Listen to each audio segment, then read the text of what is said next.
Alrighty, we got why AAA games are getting worse from the Act Man. Let me see. Wow, this new Star Wars Outlaws game looks pretty great. That's pretty good. You know what? Let's check out the official website and see if we can learn more about the... Good Lord, what is happening in there? Pre-order. Get 3 days early access. Pre-order. You want to pre-order the Pre-order. Season Pass? And get 3 days early... Wait, no shot you could pre-order the season pass. Wait, what? Expand your galactic journey with the season pass. Unlock 2 additional narrative expansions coming after launch. A day 1 exclusive mission with Jabba and additional cosmetics for Kay and Nyx. Only available for pre-order with Gold or Ultimate Edition, or with Ubisoft Plus Premium. Damn, dude! Like, look at it. This even like, it's not enough to have an Ubisoft account.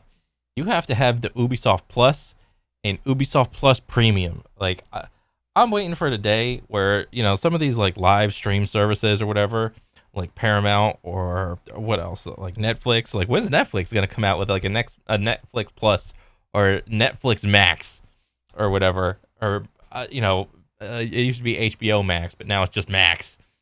Where's Max Premium or Hulu Plus Premium? Or use like a goofy word, like give me like Peacock Platinum, Peacock Premium, or something, or Peacock Magna, Magna Peacock. Oh my god! But pre-ordering a season pass, like why? This is so stupid. Pass and get 3 days early access. Pre-order. Oh yeah, that seems to be the new trend with AAA games of there's the regular release date and then there's the 3 days early release date for the pre-order bros, because apparently developers are just chock full of fresh out of ideas and what can we give the player that's a good value to make them pre-order a game, to have like some sort of like proposition like value thing going on. It's like, oh, we'll just give him access to the game 3 days early. Okay, you know, like back in the day, you used to got like some cool ass shit for pre-orders and whatnot. Like the Halo 3 edition, you got like the actual like Master Chief's helmet, but you couldn't put it on, but it was like on a stand, but it was like huge. It was massive. It's like a basketball or whatever. Or like BioShock. You got like this cool ass statue of like a Big Daddy. What else? And you got like an art book. You got like a little did you get like a music CD of like all the songs? I don't remember. I know some games do that. I know Doom did that. Doom 2016, and rightfully so. That's a ballin' ass soundtrack. What else? I know for Fallout 3 pre-order, you got like that tin lunchbox with the little bobblehead. That was pretty cool, but like I played Fallout 3 only once, but my buddy was always like head over heels because I think he liked Fallout more than I did. Shout out Darren. And every time he came over, he's like, bro, you still got the Fallout lunchbox? I'm like, yeah. And then for the first couple years, I always told him, hey, can I get that? I was like, no. But then after a while, I would just be like, hey, you want to take this? And he'd be like, no. And then I don't know. This was over the course of like, I don't know, like 10 years since like the initial release date of Fallout 3. For like 10 years, it would be me and him, and like him just going, hey, you still got that Fallout lunchbox and the bobblehead? I'm like, yeah. You want it, man? Just take it. It's like, nah, I'm past that. I'm over that. It's like, bro, it's like, I know you're a little fanboy. Just take it. I don't want that shit because this shit just collected dust in my room. I think he did taking it like one day because I don't have it anymore. Four pre-orders on one screen. Extend Kay's journey with 2 upcoming DLCs. You want to play the exclusive Jabba's Fuckhouse? Jabba's Fuckhouse. Unlock exclusive cosmetic pre-order. Are you fucking? Oh my god! You could make the girl look like Han Solo's. Oh my god! Pre-ordering yet? You know what's funny? If you go to the Arrowhead Games website and just look at it, there's something special about an Arrowhead game. Games should challenge the creativity of the individuals who play them. We want our games to help forge friendships. And look at that. Not even an advertisement for the Super Citizen Edition. Damn. I think this is a great way to illustrate what AAA gaming has become and what indie gaming has evolved into. Yeah. The difference in priorities is clear, and you might assume, man, that's just typical Ubisoft greed and shenanigans. Consumers must be comfortable not owning games. Ubisoft subscription boss says. Dork. But you're wrong. It's worse than that. What Ubisoft is doing with Star Wars Outlaws is symptomatic of a much greater issue plaguing all of AAA gaming. Recently, Ubisoft dropped the story trailer for Outlaws. I watched it. Okay, so like the whole thing with like that little statement right there, be comfortable not owning games. There's nothing inherently wrong with that statement because a lot of people right now, they subscribe to like Netflix or Max or Crunchyroll or whatever, and you have access to a lot of movies and shows. And I would say I don't own any of those. There was a time like years ago where I used to own like a lot of what do you call it? Like physical DVD copies. And everybody has that one guy or knows that one person that has like the wall of DVDs or whatever. And they would just, anytime like a guest would come over, they would just like stand in front of the wall and be like, "Oh shit, you got that? Dang!" And then they just back and forth with their eyes, like, "Dang, you got a lot of movies, man. Yeah."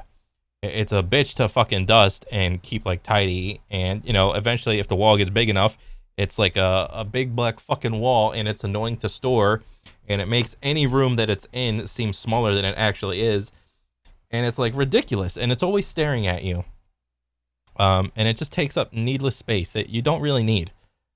So there's like a good and a bad thing about physical copies in that sense. So I would say that little, what was it? Like an Ubisoft bro?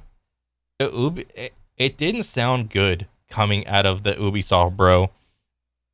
Because like, who gives a shit like what some big ass like executive thinks? Like, no one cares. But technically, why do you think Steam has been surviving for this many years? You don't technically own any game on Steam. If Steam goes under or whatever, they can just freely just cancel their entire service and then, oh shit, you lost all your Steam games. Surprise. I think people have more faith in Steam than they do in Ubisoft Plus Premium, Giga, Magna. I think that's one of the points. And I felt apathy. As you know, apathy is death. The gameplay reveal for Outlaws looked solid, but now I'm skeptical. Maybe it was the boring writing, the generic presentation, or the fact that they're directing people towards the $120 version of the game instead of the standard version.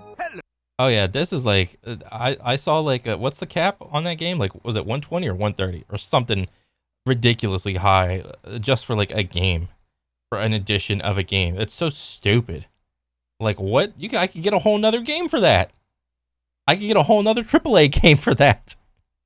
Hello, I like money. Still, I don't remember the last time I felt indifferent to a new Star Wars game. On the flip side, one of my buddies sent me a trailer for a game called Kingmakers. I've never heard of this franchise nor the studio behind it, but let's check it out. Oh, this game. Yeah, this was the game where they introduce you take like a bro, like a modern day like military soldier guy, and just literally stick him into like medieval times with like guns and attack helicopters and everything. How did he get there? Well, with this time traveling Toyota truck. Fuck is this? Oh my god! Is this an S10? I think this is an S10 with like blue camouflage. This is a fucking Chevy truck in the... Oh, we're using shotguns? How can the engine handle this, man? Or was it a Chevy S10 Or I don't fucking know trucks, dude. Guys on screen. This is like Mountain Blade plus Dynasty Warriors with time travel. Grenades. Oh my god, and they have RTS mechanics? No shot, no shot. It can't get any crazy. And helicopters too? Yeah. Here's the question of the day. Why, as a huge Star Wars fan, am I more excited for this and not this? That's a good question. I mean, that's because you're not a true Star Wars fan, Act-Man. You are simply not a true Star Wars fan. You are simply a casual. Well, the answer is obvious. It's Ubisoft. I'm actually just joking. Like I said, AAA gaming has been in decline for some time. Meanwhile, indie games have become a spawning pool for creativity and imagination. Yeah. You may have seen the plethora of AAA gaming is dead videos. Oh, yeah. I think I've seen most of them. You know, a lot of them just say like the same thing. They say things like modern, and it really sucks because a lot of modern AAA games studios used to be back in the day the good game studios, and there wasn't really like a I don't remember if there was like a AAA title smacked onto it. It was just like, oh, it's that studio doing a good ass game, you know, back when studios had to build up their reputation and trust within you know, video game players and whatnot. Now that they, you know, have captivated their own little audience, and every AAA studio damn near has their own little like downloader page or whatever. It just seems like hollow, and it seems like the trust has been broken. I mean, at least to me, it's like a lot of AAA companies, they do not they don't take chances, they don't take risks in terms of like what kind of games they want to like make or whatever. What was it called? I think it's called like risk aversion.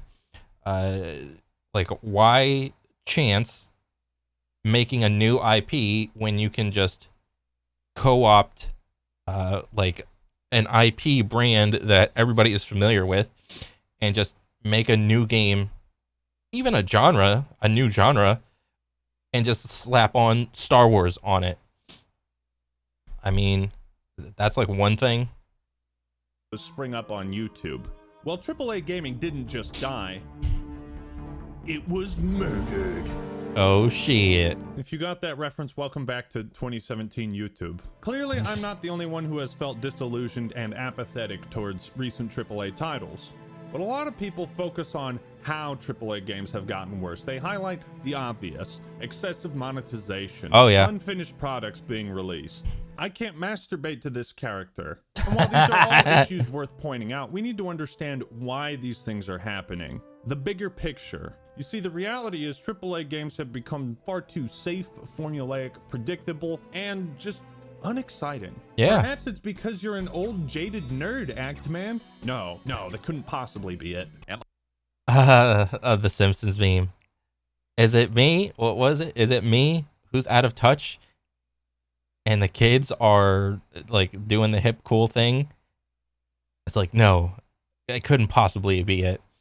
I mean, how could it possibly be like the older people when, you know, like I'm talking like 30s plus ish?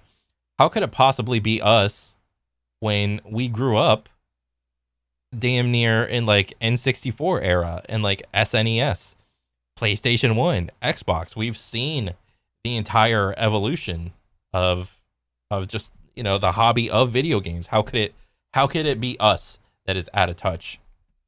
You know, that's what it seems like. Am I so out of touch? No, it's the children who are wrong. That's what we're going to explore today. The decline of AAA gaming and the rise of indie. Yeah. Why has AAA gaming gotten so bad? Now, first, one thing I would question is that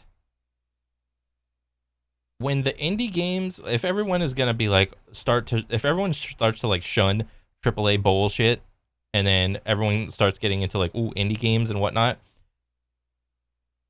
wouldn't you be some sort of at least cautious about the same cycle repeating when you start to build up trust within like an indie game studio, and then the indie game studio becomes big and badass? It's like, oh yeah, they make good games, and then a couple years later, like give it like 10 years, 15 years, and then all of a sudden that indie game studio has now shoehorned, well, not shoehorned, but like evolved into a AAA company.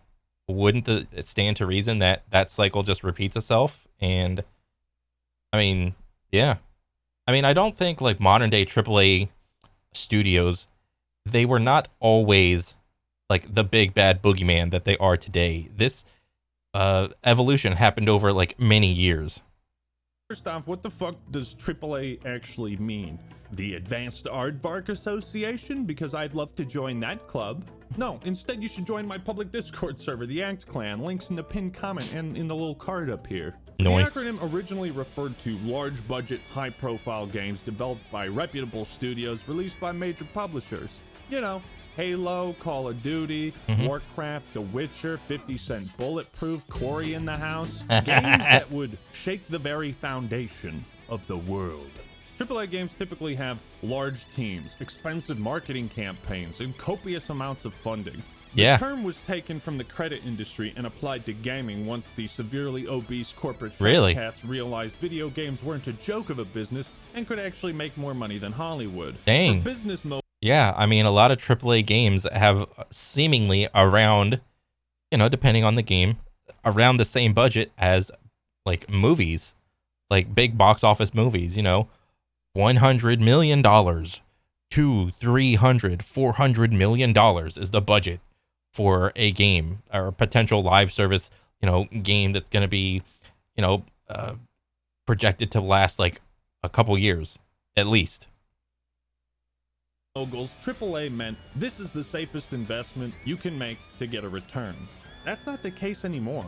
Today, AAA mostly indicates the aspirations and cost of a game, not how safe an investment it is. From the 80s to the 2000s, there weren't many games that were commercial failures. It was mostly like failed consoles. Yeah. That's a good video to watch. But since the 2010s, as AAA gaming budgets have grown exponentially, we've seen some big-ass flops. Oh, yeah. Marvel's Avengers, Suicide Squad, Anthem, Redfall, Aliens, Colonial Marines. And in the last 7 or so years, it also seems like many popular franchises have released what fans consider to be the worst entry in said franchise. Oh, dang. 76, Battlefield 2042, Mass Effect Andromeda.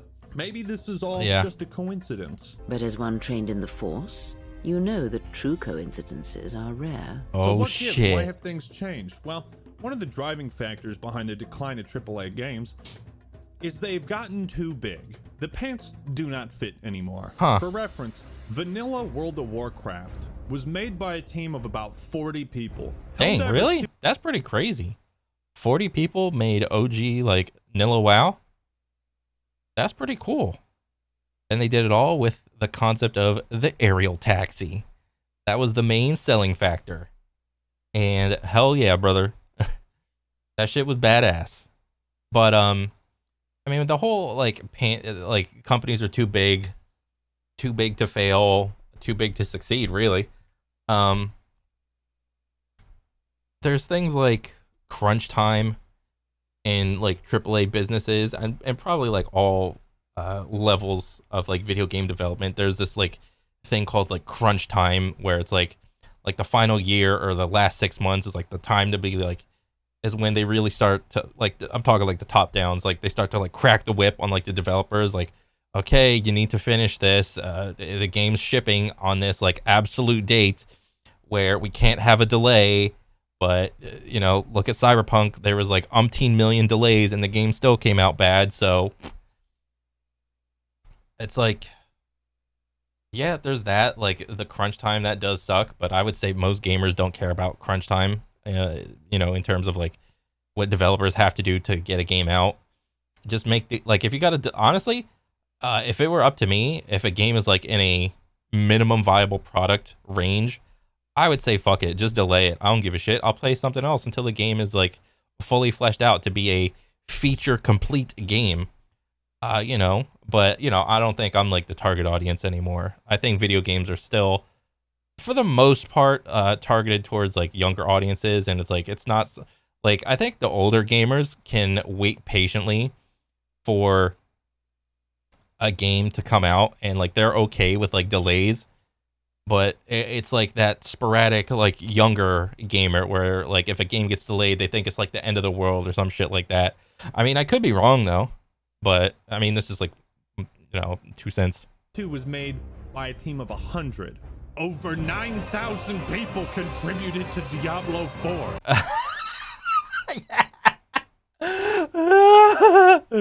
And D4 is still bad with 9,000 people contributing. I think, is this like the most people ever to contribute to a video game? A game on the video?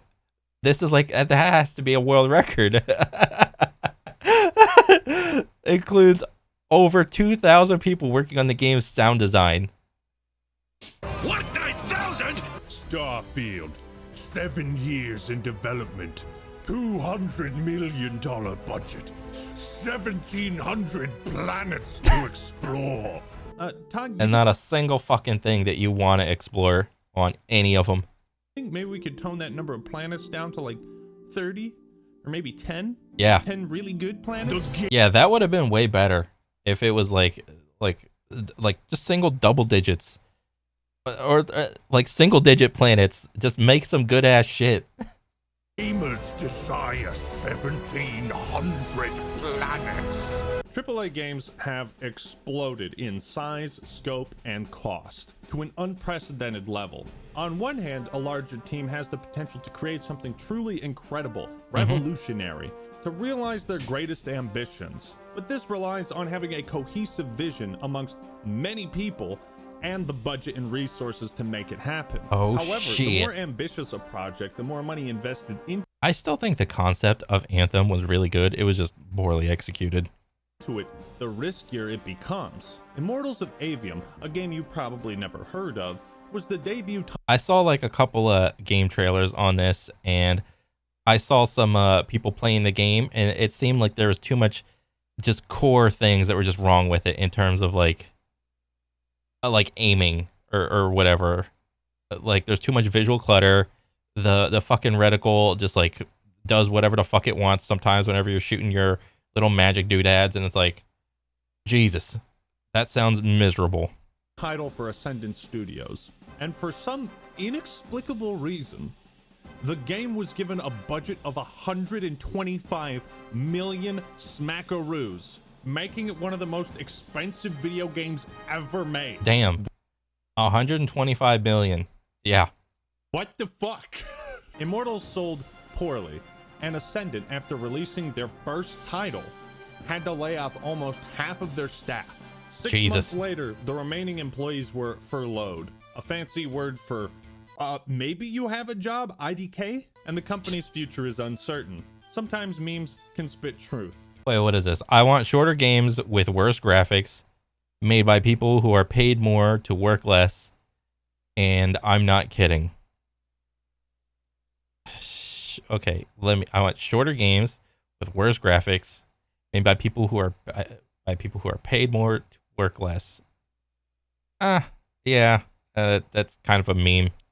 I want shorter games with worse graphics made by people who are paid more to work less, and I'm not kidding. Immortals of Avium is a mistake that shouldn't have happened, and it's the exact type of reason why AAA publishers are sticking with familiar IPs and playing it safe. Yeah. You guys excited for Call of Duty 26 to come out later this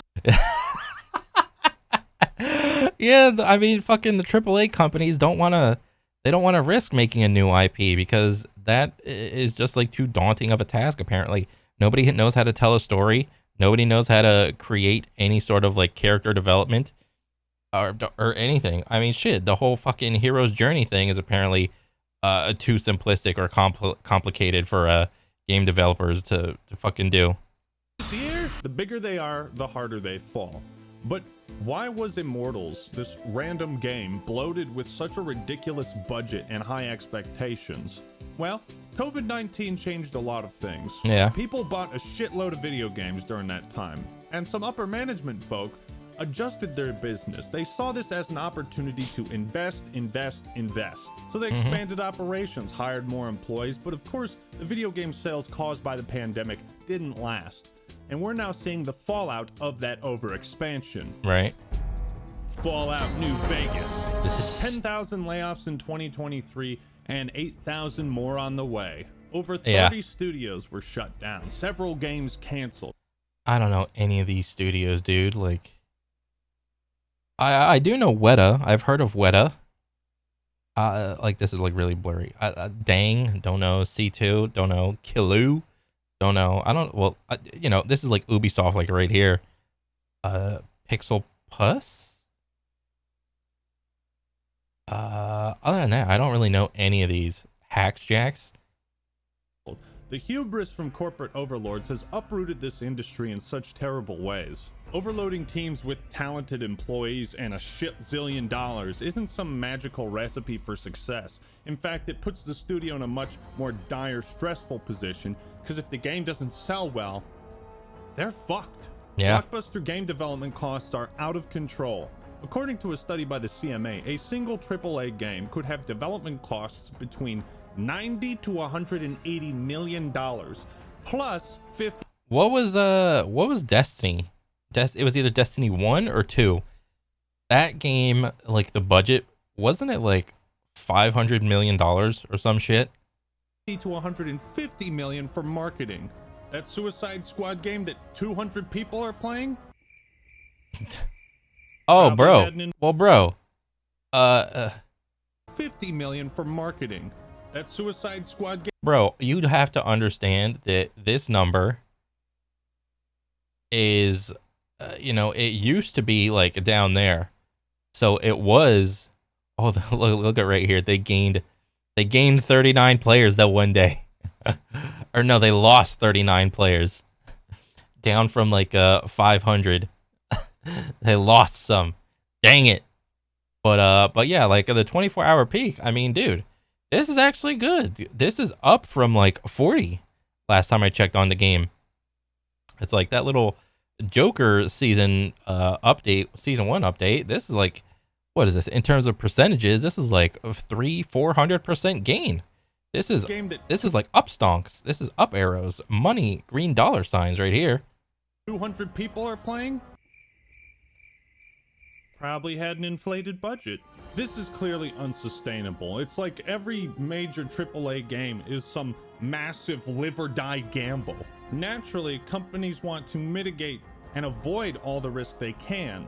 So again, they rely on established. Oh yeah, so the risk of killing off Arkham Batman from this lady, there was no risk equation when that scene came out, right? They thought that was a good idea. Oh, okay. IPs and stick with what's familiar, and most of all, safe. So wait a minute, Ackman, you're telling me? Yes, they thought the Suicide Squad killing off like the entire what's the DC version of Avengers? Justice. They thought killing off the Justice League was safe. That is a safe thing to do in their head. AAA games have become a greater risk, but also safer? That's a paradox, John. Think about it this way. The bigger the budget, the more employees working on a game, the more copies it needs to sell. Therefore, it has to appeal to a lower common denominator. They have to simplify and dumb down something. They cannot take risks or experiment. They have to stick with what has proven to work. This is a huge reason why indie games such as Helldivers 2, Hades, Lethal Company are so much better at innovating on a popular formula or giving us something brand new. Which would you rather play, Back 4 Blood or Deep Rock Galactic? I better see some. Oh, not Back 4 Blood. I'd rather play Deep Rock Galactic. I'd rather play honestly, I'd rather play like Left 4 Dead or Deep Rock Galactic. Fucking rock and stone in the comments. Yeah. But that's the thing. Back 4 Blood is a cheap imitation of what inspired it, while Deep Rock Galactic is a unique twist on the whole 4 dumbasses trying to accomplish something co-op game. Deep Rock is brimming with charm, style, and this is gonna sound cheesy as fuck, but you can feel the love that went into it. I can't say the same with Back 4 Blood. What are some other examples that illustrate how games have gotten safe? Well, let me ask you this. Did you think for 1 millisecond that the Modern Warfare 3 remake was going to do the no Russian scene justice? Oh no, absolutely not. I mean, I knew Call of Duty was fucking bad when they started doing all these like remake slash well, not remasters, but like simply they're like, it's called like, I don't know what the fuck it's called. It's like a revisiting of like the game that we made 10, 15 years ago. Of course they're not going to do the whole controversial no Russian scene where you just jump inside an airport with a bunch of like gigantic LMGs and you just murder American civilians or whatever. That's too risky. Did you think it was going to be as shocking, if not more so? No! You terrorist. No! You look like one. You look like one? Woo! Oh, give the writers a raise. Of course not. You look like a terrorist. Like, what? Like, even Call of Duty feels like it's been sterilized. But of course, there's some exceptions with, like, Cold War. I mean, that game took some serious risks with its campaign and story, and it paid off. Gamers love being surprised. We love being thrown for a loop, because it's so hard to do now in the age of the internet, with all these leaks and everything. This is why Helldivers 2's live service is retaining so many players, because there haven't been any roadmaps going into excruciating detail about what to expect. It's why the redemption of No Man's Sky hit so hard, because Sean and Hello Games just went into hibernation and came out when they had something to show people. Yeah. When I say safe, I'm not just talking about the lack of innovation with game design, but also the writing. AAA franchises that used to go really hard with the dialogue now feel tame, like they're pulling punches. I'm not a huge expert on Fallout, so Fallout fans, please correct me in the comments if I'm wrong. But there is a massive difference between Bethesda's Fallout games and the other Fallout games. Okay. Fallout 3, 4, and 76. You got Fallout 1, 2, and Vegas. In New Vegas, you can literally sell drugs to children. Like that's a real choice you have in the game. Hell yeah. You can be an absolute maniac. You can shake down a guy for caps and he'll say, well, you've taken everything but the clothes off my back. And then you can say, actually, give me your fucking clothes too. You know what I mean? Like, for some reason, I just can't picture these types of things being in a new Fallout game. KOTOR 2 is also... Damn. He's actually got a really good point. Like, stories don't want to go into, like, the taboos of, not just real life, but even fantastical life, like, such as, like, post-apocalyptic world of Fallout. It's entirely fucking fake. You know what's really funny is, like, no one has any of these issues in terms of, like, storytelling or anything like that when it comes to books. Books are just free to do whatever the fuck they want. And, yeah, I have seldom ever seen, like, a book make some sort of, like, fantastical universe and it come out and be like, oh, that's bad writing. There are so many, like IPs of books where people just accept what is, you know, making is in the book or whatever. I don't know, man. And it's like, why do video games have to have, like, are on, like, the forefront of, or at least modern video games? Why are, like, modern video games on the forefront of, like, just dog shit storytelling? Well, where's that same energy for, like, modern fantastical books or whatever? A fantastic example, because I doubt we'll ever see a Star Wars game that takes the franchise in such a bold direction.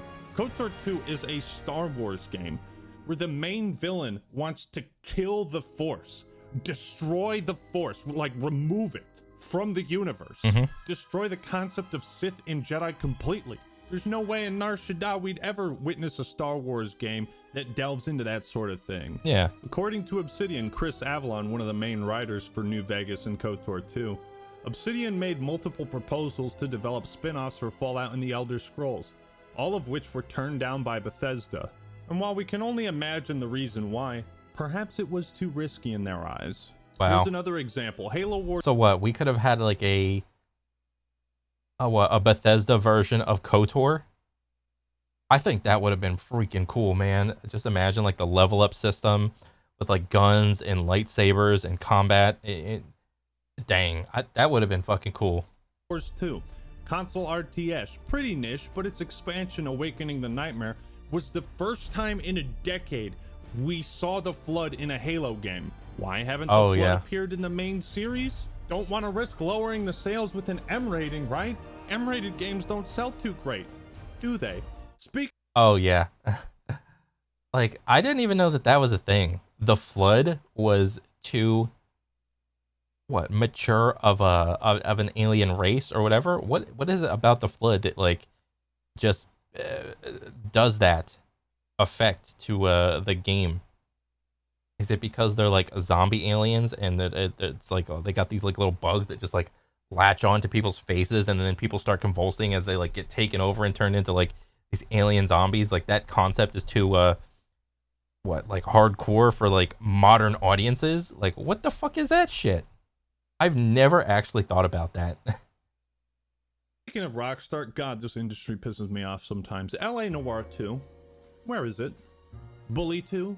And you might think, well, isn't that hypocritical, Ackman? You were just complaining about these companies sticking to established IPs. But both of these franchises only have one game. And that's kind of my point. Instead of making one, $400 million game, why not cut a chunk of that out and develop multiple AA games? What if they took one of these $150 million AAA budgets and made a couple of $20 million bets with them, right? And just... Well, I think one reason is that I don't think like the people that are giving these like studios all the money, I don't necessarily know if they care. Well, they to some degree they do care with like what they do, but I think they'd be I don't know, like if you're donating, well, not donating, if you're like giving some big AAA game studio with some sort of established reputation, and you give them like $100 million, I mean, either way, it's like a bet, whether you're betting on one game or like, let's say $20 million games. Either way, it's a bet. But like, I don't know, like,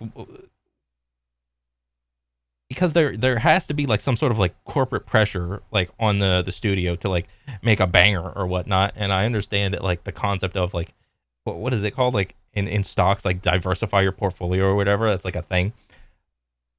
I don't know if the same thing holds, like the same concept holds true when you like a video game studio gambles and goes all in on one game versus like $20 million games. Funded a bunch of projects and the risk is much smaller, and I think that would be very good for the industry. And I wish AAA would take more risks like that with smaller teams, and you would get that cohesion, you would get that sort of singular vision, I think, and stronger creativity out of it. I at least understand this for Rockstar because their games are so overhyped. If they released a sequel that you thought was a 9 out of 10, that would feel disappointing. A bunch of Halo spin-offs were also pitched to leadership at 343, including an ODST-themed game similar to Helldivers 2. Oh, shit. Well, and what would you do? Just, like, fight elites and grunts and jackals and little flying bugs and whatnot? Huh, that probably could have been pretty cool. Imagine what could have been. Yeah. I guess I just don't understand why the corporate side of game development treats every title like... I mean, because if you read some of the Halo books or whatever, that's pretty much how like the Halo or the Spartans got dropped into battle. Like the humans and aliens were fighting like on a battlefield, like and there's like you could like look down the field and draw like a line, and people are like shooting and shit, and like, oh shit, here comes a Spartan, or no, before the Spartans it was like, oh, here come, what was it called? Not the Helldivers. Were they Helldivers in Halo? I think they were called Helldivers in Halo. Was it Helldiver or like... Oh, fuck. ODST. No, they were called ODST. Yeah, those guys were like the super Giga Chad humans. Like, they're like the Navy SEALs of humans, but they weren't souped up with like the Spartan program shit.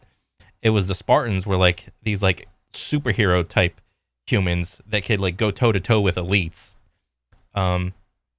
And when you like read the books, it's like you see like the entrance of them, or not see them, but you just read it, and it's like, damn, Helldivers captured that really well, and we could have just had a Halo game of that. It has to be an all-in bet.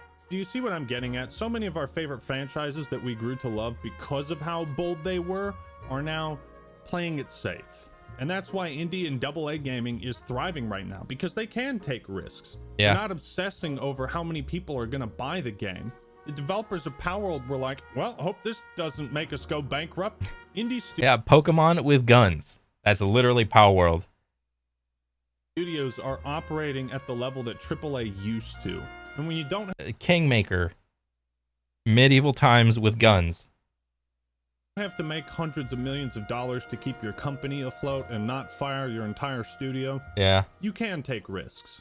And going back to my initial comparison between Arrowhead and Ubisoft, there's a huge difference in the mission statements of AAA and indie games. Baldur's Gate 3 is an indie game. Larian is an independent studio, but the quality is so amazing. Yeah, but like, how many employees are at Larian? Isn't it like 500 or something? There's like a little bit of blurring of the lines with like when you use Larian and BG3 as the example. Like, yes, I do agree that there should be more support for like AA games 100%, but it's like, well, who defines what an indie game is, and then who defines what like a single, a double, or like a AAA game is? And it's like the lines start to get blurred once you get like in the middle.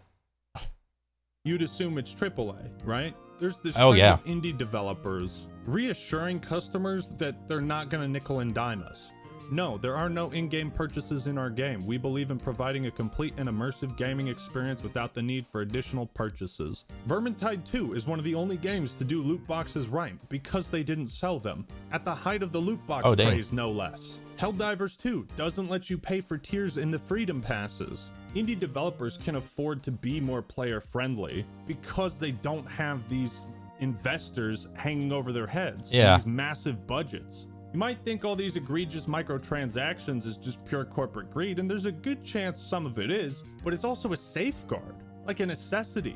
And I think the solution is just to make games smaller, dude. Now, a really shitty byproduct. Yeah, that does seem.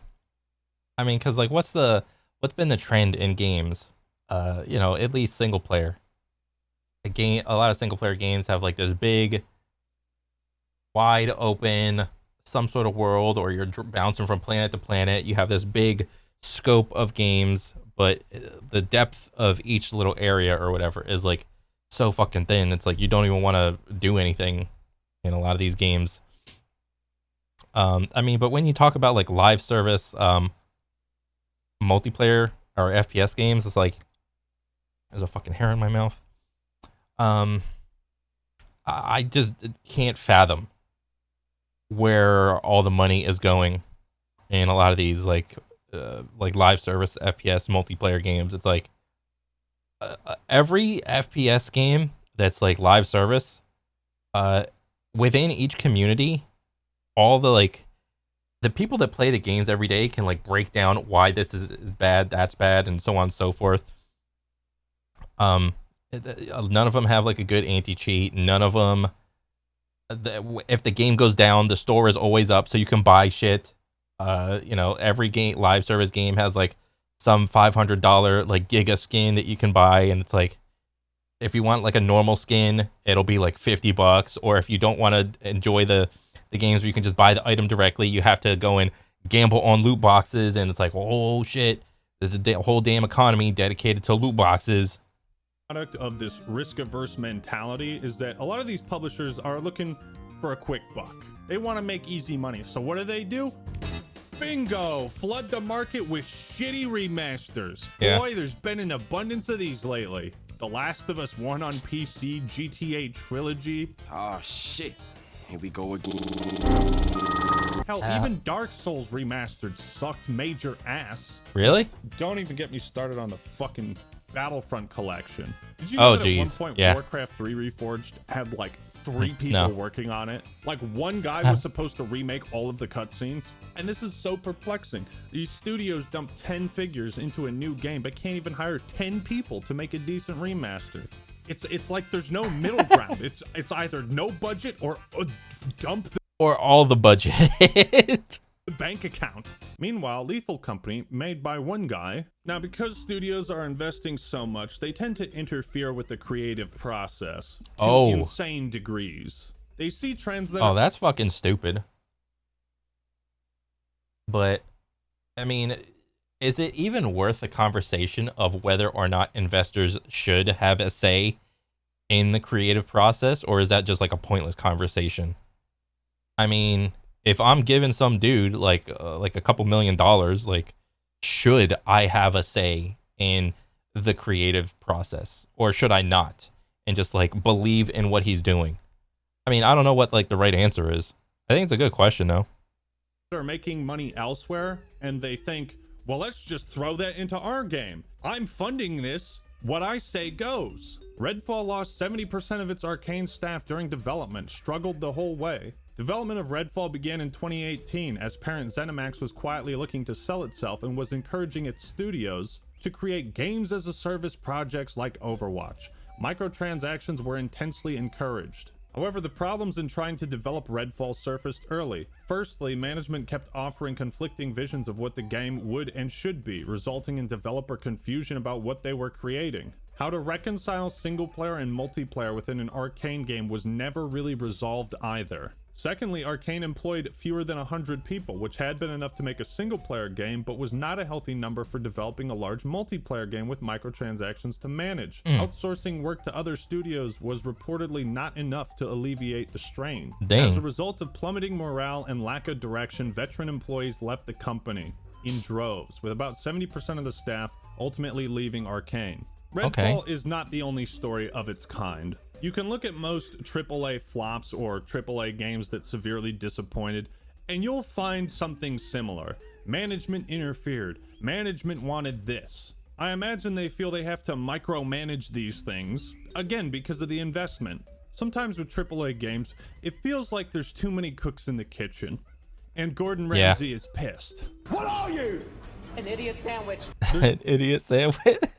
Gotta be a happy middle ground in dev team size. Too small and you feel like the world rests on your shoulders. Yeah. Too big and you feel like you have zero agency and influence. These big dev teams, especially when they're spread out against multiple studios across the country, can sometimes have very inefficient communication, bureaucracy. Next, Battlefield has the largest development team so far. Oh, really? Bureaucracy. Next Battlefield title has the largest development team so far, Battlefield Mobile, coming in 2022. Why would a fucking Battlefield mobile game have the largest development team? It's a mobile game.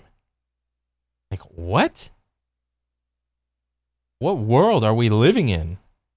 has the largest development team so far. 1 year later, former DICE dev says 2042 never stood much chance being great at launch. Oh, that is a clear just thrown under the bus. Oh, that's fucking funny. Okay, what is this? Like a former DICE dev who worked at the developer for 13 years before leaving DICE recently took to Twitter to say that 2042 never stood much of a chance of being great at launch. The ex-senior software engineer at DICE, now Epic Games, as a senior backend engineer, said that the game had many iterations and the deadline never changed much. That's funny. Oh my god. I mean, but like, think about the memes that we got at the beginning of Battlefield 2042. You know, I will never forget, what do you call it? That one scene where there was like 20 soldiers all lumped up, spawning on top of each other to like go out. And these are all like real players. And some dude shooting like some AR into the crowd, and none of the bullets registering.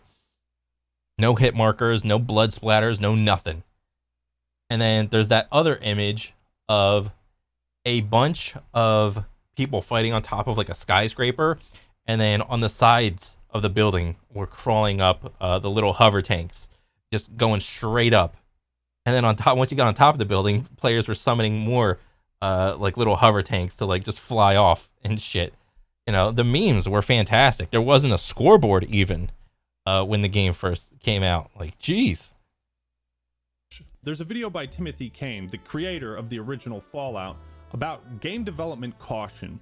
And he talks about how certain things in game development now that could be fixed in 45 minutes now take 4 weeks. When we were making the Outer Worlds, the combat AI wasn't really in yet, so I asked for a very simple combat aggression code to be added. This is how simple it was. Every time an NPC got shot, they would see if that person was on the list of someone who'd shot them. If they weren't, they'd add them to the list with the amount of damage they just took. If they were already on the list, they'd just add the amount of damage they took. Whenever they're deciding who to attack, they attack the person at the top of the list. That's it. That's all I wanted. The programmer who it got signed to came to me and said, I need 4 weeks. And I'm like, why? Walk me through what you're going to do. And he goes, you don't understand. And I was like, I've coded this 3 times. Walk me through it. And he wouldn't. He left. He left angry. Lead programmer came back, started yelling at me, saying, if he says he needs 4 weeks, he needs 4 weeks. And I'm like, then I will do it. I'll have it done before lunch. And he said, no, because then people will have to support your code. I'm like, I'm going to walk you through what I want. And you tell me why this takes 4 weeks. He looked at what I wrote, which was about 10 lines of pseudocode on a whiteboard. And Oh, shit. I'll come back. He came back about an hour later and said, what about 2 weeks? And I said, do I have any options here? Fine. 2 weeks. You want to fix these lines? Damn. Fucking 10 lines of code take 4 weeks was the initial like pitch. Like, oh, what are we doing? What are we doing? Why? Like, what's going on? Like, why does it take that long? Like, if I ever hear of a game that takes way too long to like come out with a patch or some dumb shit like that, it's like I'm immediately turned off. I'm just out of there. I'm not wasting my time with this shit. And especially for like live service FPS games, it's just not worth it. It's not worth the headache. Lines of code? That decision has to go through 10 fucking departments now. It needs to be approved by your manager, by your manager's manager. It has to go through the marketing team, the DEI office. The fucking janitor's cousin has to approve it. Indie developers don't have the same level of bureaucracy. I imagine if there's a problem with the code, you could just walk over to the cubicle of Jimbo and ask him about it without the fucking HR department breathing down your neck. And you also have to make games that can be released in China. You need that China money. It has to hit certain quotas and scores on diversity, equity, and inclusion to secure funding. And the game needs to have microtransactions for this consistent revenue source. Hey, that skin. The game needs to have microtransactions for that skin. Took a year to make, man. All right, it took an entire year to make this skin. Put some respect on this skin, okay? It took a year to make this skin. For this consistent revenue source. I'm joking again. That's a fucking horror. No skin should take a year to make. That's a clown show. A live service business model, so that makes the investors happy. And can you see how creativity dies in this environment when games are made by committee and not creativity? It also seems like the more employees a company has, the easier it is for you to blend in and not be seen or heard. Oh, yeah. Studios typically have better working conditions with flexible hours. Employees have more creative control. Smaller teams allow the individual to have more influence on a game and a greater impact. I've seen a lot of articles from ex-developers who say, this game wasn't what we intended to make. It wasn't what we envisioned. Disagreements are going to spring up in game development, but it's easier to settle an argument between 2 people than it is 100. Yeah. At the end of the day, indie gaming has risen where AAA has fallen. The decline of AAA gaming is due to the insane budgets, scope, and expectations of these games. How that affects the employees, the work environment, the investors and higher-ups who have to constantly micromanage these games and throw in their own ideas when they have no fucking clue what makes a good video game. I feel like a lot of these developers simply don't have the same luxuries and freedom to create art like they used to. Yeah. Game development in the AAA space is now a committee process where simple solutions to bugs can take weeks, where the freedom to express and create art and take risks is suppressed in favor of creating the generic and the safe. Too many external factors have disrupted what used to be a creative process with the singular goal of making the best and most fun video game possible. It ain't about that no more. This shit has to make money, and a lot of it. And it's for all these reasons that AAA gaming is declining, and why indie titles are thriving. Yeah. But what do you think? What are some of your favorite indie games? Let me know your thoughts and opinions in the comments below. Don't forget to join my public Discord server. Links in the pinned comment and the description. Thank you all for watching. Hope you enjoyed the video. Leave a like if you did, and subscribe to the Act Man for more awesome content. All right, everyone, that's all I got for today. This is the Act Man signing out. Peace. Dang, dude. Another banger.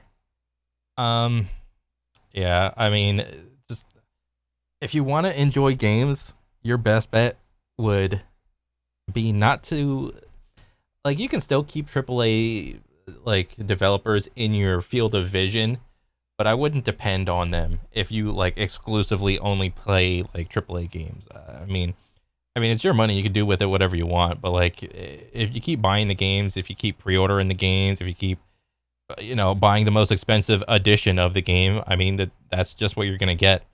And if you want to see any change, vote with your dollar. I mean, that's all I can really say. But another good one from Ackman. He puts out a lot of bangers, and this is just another one.